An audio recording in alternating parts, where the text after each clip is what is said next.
Dewan Pimpinan Daerah atau DPD Partai Golongan Karya Kabupaten Kota Waringin Barat tengah memproses calon pergantian antar waktu atau PAW anggota DPRD Kobar yang beberapa waktu lalu menjalani proses hukum dan divonis penjara. Di mana untuk kepastiannya pihak DPD Golkar masih menunggu SK dari DPP Golkar Pusat. Namun untuk calon pengganti telah disiapkan. Beberapa waktu lalu, salah satu anggota DPRD Kota Waringin Barat dari fraksi Partai Golkar tersandung kasus tipikor dan saat ini yang bersangkutan tengah menjalani masa hukuman kurungan penjara. Untuk mengisi kekosongan, Dewan Pimpinan Daerah atau DPD Partai Golongan Karya atau Golkar Kabupaten Kota Waringin Barat sedang memproses calon pergantian antar waktu atau PAW anggota DPRD Kota Waringin Barat. Saat ini DPD Golkar dan DPD Golkar Kalteng masih menunggu surat keputusan dari DPP Golkar Pusat.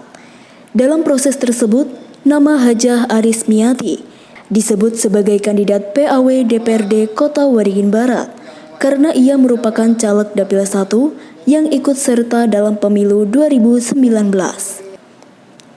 Sekretaris DPD Golkar Kota Waringin Barat Haji Arif Asrofi menyampaikan, proses PAW saat ini masih berproses dan menunggu SK dari DPP. Ketika sudah turun SK-nya, maka akan diajukan nama penggantinya, tentu dari caleg dari Dapil 1 pada pemilu 2019 lalu. Menurut Arif Asrofi, terkait sosok pengganti, ia menuturkan kandidat pengganti yaitu Hajah Arismiati sebagai peraih ketiga suara terbanyak pada pemilu 2019, yaitu 1.600 suara. Jadi Partai Golkar untuk legislatif yang duduk di DPRD Kota Waringin Barat pada tahun ini ada terjadi proses PAW. Proses PAW ini didahului dengan adanya rekan kami yang ada duduk di legislatif yang bernama Irwan Budianur terkena kasus hukum. Nah, kasus hukumnya itu adalah kejadiannya sebelum dia mencalonkan diri sebagai DPR alias tahun 2017 ya. Kemudian terungkapnya mulai tahun 2020 ya.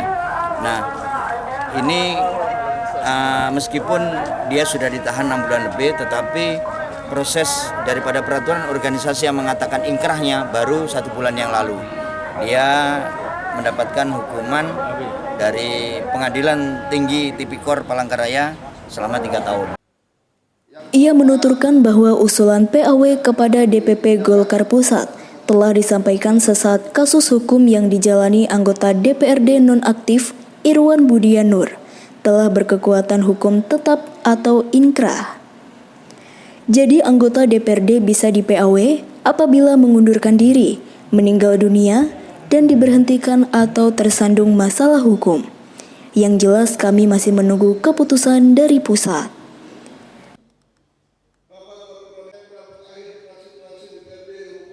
Tim Liputan SBTV.